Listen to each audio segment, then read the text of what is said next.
On this episode of Mighty Car Mods, I'm working on the engine-swapped Subaru Levorg. And me. And me. Still here.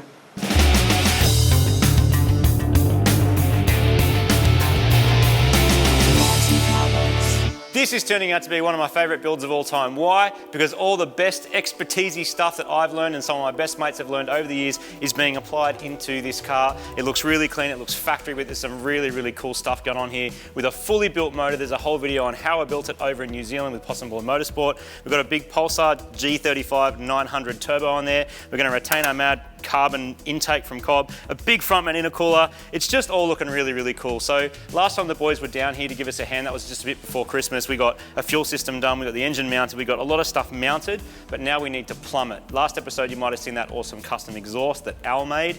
So that's now in and ready to go, but we really want to hear it, but we can't hear it until we've got all the plumbing and then all the wiring. So Dave's also here to give us a hand with that. I've got a whole big list of stuff in here. I think we have done precisely none of it. Oh no, we've done that. There you go. One out of all the things on that list have currently been completed, so everything else that's on there is what we're going to get done today. You're going to come with us on this excellent Subaru journey. Did you know that builds can take ages? I always think it'll just be a few days and we'll smash it out, yet even though everyone is working solidly for hours and hours, it still isn't finished. It's like we tell ourselves it's easy when it's actually not. Luckily for me, I've got some great mates who also suffer from this distortion of reality, and are here to give me a hand bringing the flat 6 turbo Levorg to life. We have lots to do, and a lot of it is small fiddly jobs, but I'm excited to get stuck into it so we can get just that bit closer to turning the key. So we have this oil sandwich plate that we're going to use to make our oil cooler and our remote filter work, but it's covered in anodization, which is where they like plate the aluminium, and we need to get it off. Benny has a mad hack, which is to use oven cleaner. Is that right? Yeah, it works pretty good. I've done it a few times now. Basically for this exact reason, you can't really weld through or to anodizing. So yeah, the oven cleaner, I haven't used this specific brand before, but as far as I know, they're all pretty well the same deal. $6. Yeah, $6, can't go wrong. I did see a video recently on Instagram, I think it was, and the guy had some pretty nasty chemicals and it started to actually eat the part that he had. Oh. This will eat aluminium as well, so don't leave it in there longer than it needs to. But yeah, I kind of normally leave them for about sort of 15 to 20 minutes, but observing it the whole time too. Don't just leave it and walk away, because fair chance you leave it too long, this thing won't exist anymore. So you basically want to, as soon as it strips out the anodizing off of it, give it a good wash out with some water to neutralize it all. Otherwise, it will keep eating stuff away, and things that are critically dimensioned like threads or bores of things will obviously change shape and size. And we're chucking in this because it's like a solvent bucket basically, so should be fine. I'm going to give it a bath. Don't recommend just holding it and spraying it, because it is pretty nasty chemical. But yeah, I'm going to throw it in, give it a squirt, and not breathe it because it's gnarly. An oil sandwich plate made for your car that you don't have to drown in oven cleaner is obviously a better choice. But in our case, we have a very specific space constraint that means we're going to have to customize this one. All right, so the brains of this operation is not just my mates who are here, it's actually this thing. We haven't seen one of these on the show before, have we? No. This is a Nexus. This hasn't been seen anywhere. Hasn't been seen anywhere? No. This is the first one that's been allowed outside of Haltech. Yep. Oh, that's exciting. Maybe Al's seen one in person before, but here we go. That is a Nexus R3. Dave, tell me that's why. That's a real one, not a display one. Tell me why and what. Okay, so this is the Mini R5. Which which we're calling the R3 because it's got 3 connectors on it. Pretty self-explanatory. Yep. We've got a built-in map sensor. We've got 4 25 amp outputs, just like the R5 does. Couple of 8 amps here to help power things in the car, like your 12 volt sensors and your CAN, Wi-Fi antenna, and USB-C. So why does it have these things on it? Because it also is like a power distribution module. Beautiful. So we can control things with power and with ground pretty significantly. So that's why we've got the big Sherlocks on there as well. Back in the day, like when we did Super Grants, we used a Haltech Elite 2500, which incidentally was one of the first cars to have that ECU in it. And now this car is one of the first to have an R3, which is pretty cool, like 8 years later, roughly. In that situation, you've got to use lots of relays to do your power switching, which is fine, but it's a big box that hangs around. This is like a more modern, neater way of doing the same thing. So much easier. So we're going to, what are we going to run off here? Less connections. Oh, less wiring. Man, for every relay, how many connections have there got to be? 5, 4. We're down to 4. Yeah, right. So it just That's 20, that's full. eliminates complexity, Yeah, got it. failure points. And this will run our engine the same way as an Elite will, with more inputs and outputs. Way better, way faster. Cool. I always like to talk about ECUs a bit like phones. Yeah. Would you use your iPhone 3 or your to run your new complex $50,000 engine? So, No. in terms of how we're going to wire it, we're going to utilise some of our original engine looms. So this is actually the Levorg loom, and we're going to be able to plug it in up where the original one was plugged in. And then this is a patch harness. This is a patch harness for this generation-ish loom. Yep. Bernie and I are going to go through it pin by pin, and we're going to sort of use what is here, and then we're going to add a couple of extra things. Obviously, we need 2 more injectors. Yeah. We need 2 more coils. Yeah. We are going to run a whole host of sensors that we can see over there, which we will now need to account for as well. So all these wires, in theory, should be here for us to use. I just need to hijack them on this side, Yep. because there's nothing worse than having to run extra wires through the firewall. Yeah, so we should be able to utilise all the factory stuff to not have to do a custom loom. Yeah, well, that's what we're going to go for. Fingers though, right? crossed that we Great. don't have to make any extra holes in the firewall, Yep. that we can use everything that's here. Amazing. It's a bit of extra work now, but it just saves messiness I love and waterproofing holes and Looks just factory. making more holes. Yeah, no, nothing worse than drilling through something else that's Dave, already in the car. I'm a huge fan of your work. I'm excited to see what happens, and I'll work experience it. Tell me anything you need me to do. Mad, sounds good. Let's do it. All right. The EJ25 wiring loom is pretty neat, and importantly, it's only a few years old, which means there's less chance of heat-cycled and brittled old wires causing us issues. The flat 6 engine requires 2 extra injectors and 2 extra ignition coils, but otherwise most of the sensors are the same, and there should be enough factory wires to hijack for our other purposes.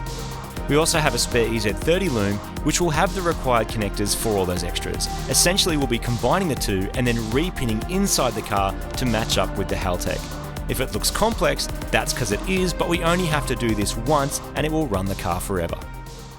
We just laid out the original EJ25 loom over the top of the EZ30, partly to look at the path of it, but also to actually basically buzz out or pin out the loom.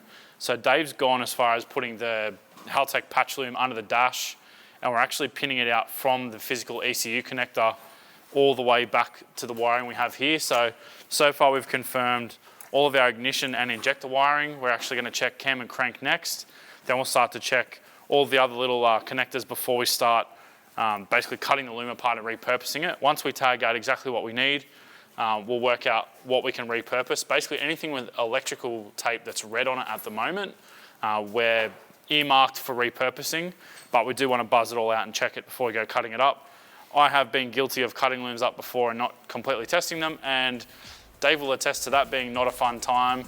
My Lexus did suffer from Benny wiring butching. Chopitis. Yeah, and it was a fun time for all. But so we're not going to do that today because I have learnt, and I am trying to learn wiring, so Dave's going to help me make this thing work.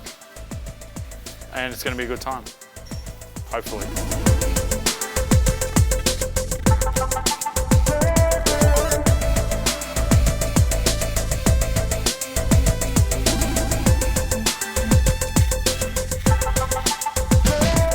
So we're using the Intercooler kit, which is great because it attaches neatly to the front of the car, fits behind the bumper bar, whatever, but it's designed for a 4-cylinder. So there's a few differences, is that correct?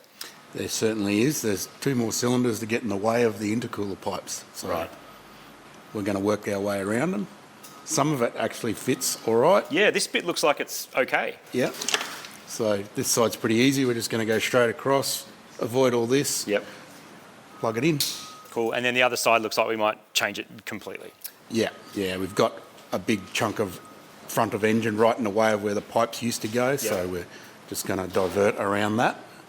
But no big deal. No big deal. My favourite part is that we're retaining our mad carbon fibre intake. It's just a nice, neat looking thing. It sounds really good, and also we're going to be able to make that happen by joining the intake to the turbo, so it can suck some air through there. But the only thing we have to keep in mind is there's no breathing plumbing, there's no wiring in the way yet, so it's a bit of a battle for real estate. Is that right? Yep. Subaru engine bays, they look great when there's no wiring or plumbing. Then they look like a mess afterwards. So you've got to have some shiny stuff, and that distracts you from all the wiring and plumbing. Is there a particular order that you like to do it, or you just work it out as you go? No, not really. You've already done sort of the initial part of fitting the intercooler up. So this cold pipe, I've sort of roughed it out a little bit already, and it should be pretty simple. The only thing we've got to watch out for is, the fact that there might be a hose there and another hose there and a battery over here. So we kind of got to account for that on the way Everything from this point on, though, is custom. So the good thing is, aside from the aircon lines, but even they will probably have to be customised, everything else we're making. So if something's in the way, that's fine. And also, I feel like we've got a bit more height on this than we've had on other Subarus. Like, it looks like there's more room here than that. There's no silly intercooler and stuff there. And these things are a bit different because of the CVT, maybe? I don't know. There's more room back there. Bit of dump pipe room there because of the tunnel. Yeah, it's worked in our favour. All right, let's do it. Let's go. Traditionally, I've always gone for stainless steel intercooler pipes because in the past I'd struggled to weld aluminium. These pipes are always front and centre in an engine bay, so messy welds are easily picked out by people and can distract from how cool the rest of the car is. However, after years of convincing from Alan, I now appreciate how light and easy to cut this stuff is, and is absolutely the way to go if your welder can do AC. For the breather system, this engine is going to breathe a lot more air than it used to because we're stuffing all that boost into it, and you've also got the pumping that's going around inside the block. Al was saying before, these have like a distribution system sort of within the engine, so as long as you can use the breathers, it doesn't really matter what configuration of it you do, just use as many as you can. So this tank has 3 inputs. It's for an EJ, so normally you'd have cover, and crankcase. In our case, we've got lots more on the covers, so we're going to use all 3 and plumb them in. Luckily, it's reasonably simple. I'm just using Raceworks push lock AN-8 fittings, which is the right size that's on here, and also happens to match, which I think that's about 1/2 inch, it happens to match the breather that is on the side of the covers there. So it's pretty simple. That just goes in there, that goes in there, and as we were saying before, we are going to end up fighting for space between intercooler pipes and wiring and breather hoses. So I'm going to try and sort of rough this in so that we know where everything else can go, because if I get in there first, then they have to customise more than me. Using a combination of the tubes that came with the intercooler kit I got and some fresh tube bends will help make this all fit. Be careful with intercooler kits that come with coated or anodized tube, as they can be a real headache to weld and are often coated inside and out. Al is tucking the pipes in as close to the bodywork as he can get them, so we don't have to cut up the car or the bumper too much.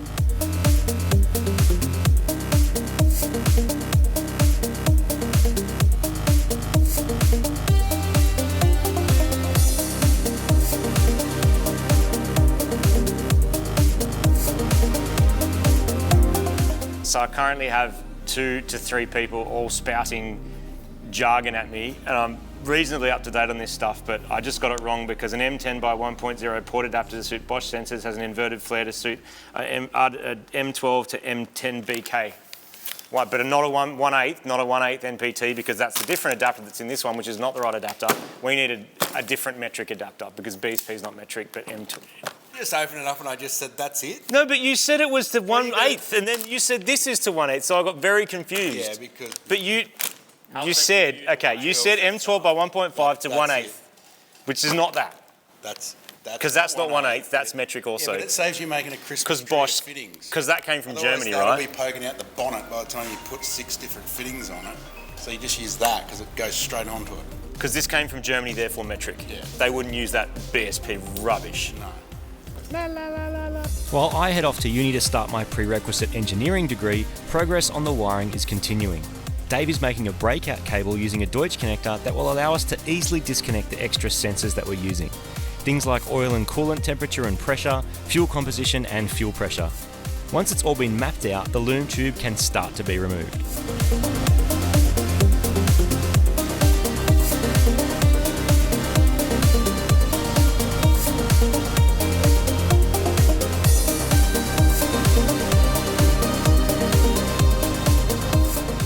Making some excellent progress. My next job is to work out what to do with the thermofan. So this original Levorg one actually fits, which is great. So that goes into that hole there. And I've just whizzed off the little standoffs here that hold at the top because it was in the wrong spot. That sits really nice and they flow lots of air. The factory fans are actually really, really effective. This side is just not going to fit because of the shape of the engine and the shape of the engine bay. So we have gone for like an aftermarket fan, which will need to go there. So I'm going to make the factory one fit and then we'll come back to this one later. But we don't need to worry about that to start it and test that it works. There's radiators happening, wiring happening, and Alan has done an amazing job of the intercooler piping. He's worked out where it's going to go, and now the question is blow-off valves. So we're going to use a GFB response, which is an adjustable blow-off valve, so you can bias between the whoosh coming out that side or the return. We're going to do both, and there's also this cool little fitting kit that has a V-band, and it's already sort of cut to the right shape, so you can just put it on there, and then we'll probably put it right about there in that space, and then we'll do a plumb back line that goes into the intake as well, just so we can choose between how noisy it is. Without it, it's going to make huge pigeon dose noises. With it biased to full whoosh noises, it's going to have your classic blow-off sound, or you can go somewhere in between, which is what I'll probably do. Because we're running a remote oil filter due to the header design, we've got an oil filter remote mounting kit. So this part here screws onto the block, and then has a couple of AN fittings. The only problem is that they're not really designed that well. The fittings that screw into here, it's only maybe a 12mm thread or something, so it really reduces the actual flow capacity of the oiling system. So what we've done is drilled out all those holes. We've actually trimmed it off as well because we don't have much room in against the header so that the fittings can fit. We're obviously not going to use these silly looking things. We're going to use proper black Raceworks fittings, but they're there to make sure that we can screw these back on after I've welded them on. So that fitting is going to go there, and then this one's going to be next to it. So it gets pretty tight. And we've also obviously taken the anodizing off here. Anodizing and welding don't really go well together. So sometimes you can have a fitting like this that is silver and it's still anodized. So if you have trouble welding it, that's probably why. So anodizing bad for welding. So hopefully this goes well. We've taken off the anodizing as well as we can. It's actually been pretty well done because the oven cleaner struggled a bit, but we'll give it a crack and see what happens.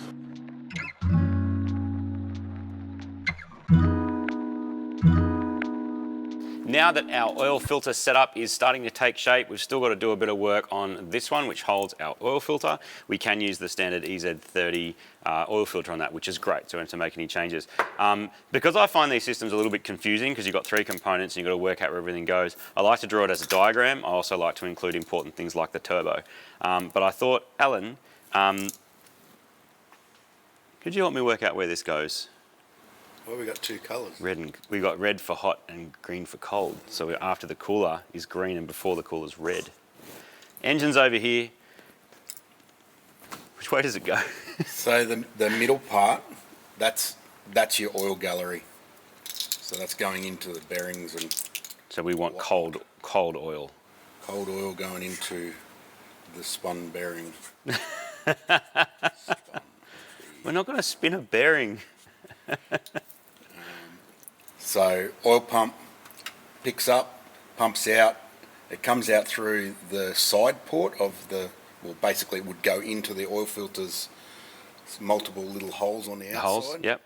So then we've got to go from there to the filter. So we kind of run across. And we go in terms of going to the filter, we want to go to the same position. So if we're coming from the outside, we want to go into the outside. So that's like that, right? Hot oil. Still hot oil coming out too. So it goes in all these little holes through your filter medium. Yep, in here. Then comes back out. Back out of there. The middle. Back out of there. And then we're going to go into the oil cooler. Sweet. Cooler's easy, in and out. All the British thermal units are dissipated. And it comes back down here into the spun bearing. Cool. Oh, sorry, it's not an EJ, sorry. It's an EZ. Oh, all the EJ people, not loving that. All right, so that helps because now we can work out which hose goes where. So it's fairly simple to go from the middle of this filter adapter up to our cooler, out of the cooler, into here, filter plate, get it, and just make sure the hose is going the right side. Yep. Okay. So you've got an oil leak. He's up Already. Come on, man. We haven't even started it yet. Don't be a hater.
So I'm going to take off our injector rails because the adapters that we needed to make our injectors fit with the aftermarket rails have arrived. With the stock rails, the injectors that as they came from FIC would fit, but because we messed around with the rails, they don't. But luckily, it's like a standard thing that turns our 3/4 length injectors into full length injectors, and they will fit straight in. Luckily for us car modifiers, fuel injectors are usually only a handful of different sizes and shapes, so it's not too hard to swap and upgrade them. With the new adapters installed and some rubber grease on the O-rings, it was time to fit them up to the engine, only they don't fit. Again. I'm putting my little cloth blockers back in because I got the wrong size adapters. Oops. While my fuel odyssey is off to a shaky start, Dave is having way more luck with the wiring. So we've run the battery cable through the fender. We actually took the cover off the inside, ran the battery cable up, under, and there was a grommet that happened to go inside the cabin. So just chopped the little dick thing off, just a little rubber, and then there was a hole, and we just ran it straight through in, and then that will plug into the positive of the R3. So this will be our power supply for the ECU itself. Anything we want to drive positive with 12 volts, particularly the fuel pumps in the back. So we've got 2 in the back, so this will be the main power for them. And we've still got 2 left over. One day we might do the 2 thermo fans up the front. We could duty cycle control them and do them however we like. There's so many different things we could do. We could also run an R3 with this power cable as well, because it's probably just a bit of overkill. So plenty of spec there for the future. I've done most of the engine wiring so far. I've achieved everything I wanted to do today, which is basically figure out every single connector, run the extra injectors and coil that we wanted to supply in this 4-cylinder loom. We've got a whole bunch of auxiliaries left over. Benny and I will probably just need to do a bit of multimeter tag team in a couple of days' time. We've just got to get on the same page there together, and then we'll be able to finish this up probably another day or 2 in wiring, and then we should have it up and running. Don't you wish you knew a Davo? I mean, I know a Davo, and you guys sort of know a Davo through this. But if you know a Davo in real life, like not Davo specifically, but a Davo, like it's just the best. Give him a pat on the back. Not me, but Davo. but You're Davo. You are Davo. No, I'm a Davo, So but you're Davo. Okay, cool. Thanks, man. Matt, you're welcome. Love it. Anytime. We are now hunting around to supply the turbo with everything it needs. We've got the exhaust gas going in and out with the dump. We've got the front mount pipes for the actual charge air. What we don't have is the oil feed and the oil drain. So Al's going to make an oil feed. We're going to borrow some oil off the top of the AVCS solenoid, which is like the VTEC basically, where there's an oil feed. He's used that a few times before. It's nice and close to the turbo. And I am going to plumb some water in. I'm going to use these Raceworks fittings. These are AN6 to 5/16. So the heater hoses, or the small hoses that normally go up to the throttle body to keep that heated, that's the right size. So we can borrow that to keep our turbo cool, which is what we're going to do with these fittings. That means the turbo has to come off, which thanks to our V-band setup isn't too difficult. Al has removed a banjo bolt from the side of the head, welded on a stainless Dash 4 fitting, and that will take care of the oil supply via a Teflon line that we'll make ourselves later on. We also need to get oil out of the turbo, which thanks to the flat design of this engine is a little bit more tricky. We've opted to use an old Subaru turbo drain that will weld a fitting onto the end of, giving us more flexibility for the drain. That will then run into a fitting on the back of the rocker cover, which can now go back on with a brand new gasket. Next, we can focus on our cooling system, reinstalling all the small pipes that divert water in and around the engine block to feed heaters, throttle bodies, and turbos. We do need to keep them out of the way of important things like turbo manifolds, and in this case, a small bend with some heat will get the job done. A little update for you. Dave has been working away on the wiring, doing an amazing job, as always. We've been doing some fiddly stuff under here with our radiator hoses, thermostat, the bolts for that, the pipe that carries the water from that area up to the back of the engine so we can feed our turbo, making sure the cooling system's going to work properly, that we've got a heater. Now we're going to put in some exhaust gaskets. We didn't actually have these when we were putting this together. So we're going to pull all the manifolds off, put our gaskets in, and then also change the way that they're attached into the motor using bolts instead of the studs and nut arrangement that it comes with from the factory. Al's got to leave in probably about half an hour's time, so we're going to crank through as much of this as we can, but we've actually run out of things to do anyway. We don't have the right tap to tap this thermostat housing, and there's a few bits and pieces that just aren't here. So that's probably as much as we'll get done today, but we have made a lot of progress and pretty stoked with how it's turning out. Let's whack these in. These gaskets shouldn't ever need to come off, as the cast iron manifolds can be separated via the V-bands. We're also going to remove the studs and use bolts which fit the casting better.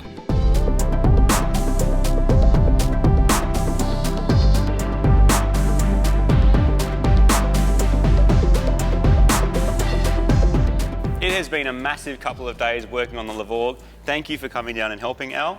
No problem. Much appreciated. You only had a bit of time to spare to get it done, but also with the help of Dave and Benny, we have smashed through a bunch of things, which I'm now going to ceremoniously cross off the Grovel V3 list. So, front mount, Sort done. of. Verax wiring, Not done. no. Oil cooler, No. not done. Oil filter relocation, I'm going to say yes, because we welded all the stuff onto that and made that whole setup. Just needs to actually be like screwed in. Keypad, Haltech wire bent, is all currently still happening. Dave's right there wiring it up. Oil temp and pressure, that's in. Coolant pressure. It was in for momentarily. Oh, we broke the fitting. Oh, Alan! Oh. I'm going to half do that one. Air intake sensor, you Yep. did a bung for that. Fuel pressure, no, but it's right there. Aircon lines, that's a later thing. Catch cannon lines, yes, and cross off a job that was my job. Thermofan and shroud, yes, that's been installed. Heat wrap, no. Thermostat and hoses, yes. yep. Injectors, wrong part. Half. Ordered the wrong part, half. Turbo drain, Yes. Half. half. And turbo feed, Yes. yes. That's pretty good. What you are probably getting the idea of right now is that when you customize stuff this heavily, it takes ages, doesn't it? Just keep plugging away until it's fixed. The only way to eat a mountain is to get a spoon and start shoveling that dirt into your mouth. Otherwise, you ain't never going to eat it. That doesn't sound very... But Hey, can it be a chocolate mountain? all I'm going to say is, work's going to continue on the Levorg. In what form, we don't know. It depends if Al has... We're going to work that out later. But all I'm going to say is, when we get to the end of this list, that's the bit I'm excited about. I wrote skids, but I actually mean dyno, because the dyno's the bit I'm really, really interested in. But there's a few jobs that I will finish in my spare time, and Dave from Haltech will give us a hand. Benny's going to be back as well to help do some plumbing. And we're going to get pretty close, people, and we're going to start it. I just don't know when. So thank you for watching. Thank you, Alan, for all your help, for travelling all this way. Anytime. Any final thoughts about this? Have you ever done those helicopter skids like rally drivers do? Yes. Where they go... The pirouette ones? Yeah. In this? Yeah, Oh, so good. do it. Okay. Oh, it's Next. got- can you adjust the thingy so it's more rear drive? Certainly can. Yeah. The pirouette skid, right? Where one wheel doesn't move and the rest go, oh, dude. Except last time I think it was in the wet, this time it's going to be in the dry. Sick. Good job. See you next time.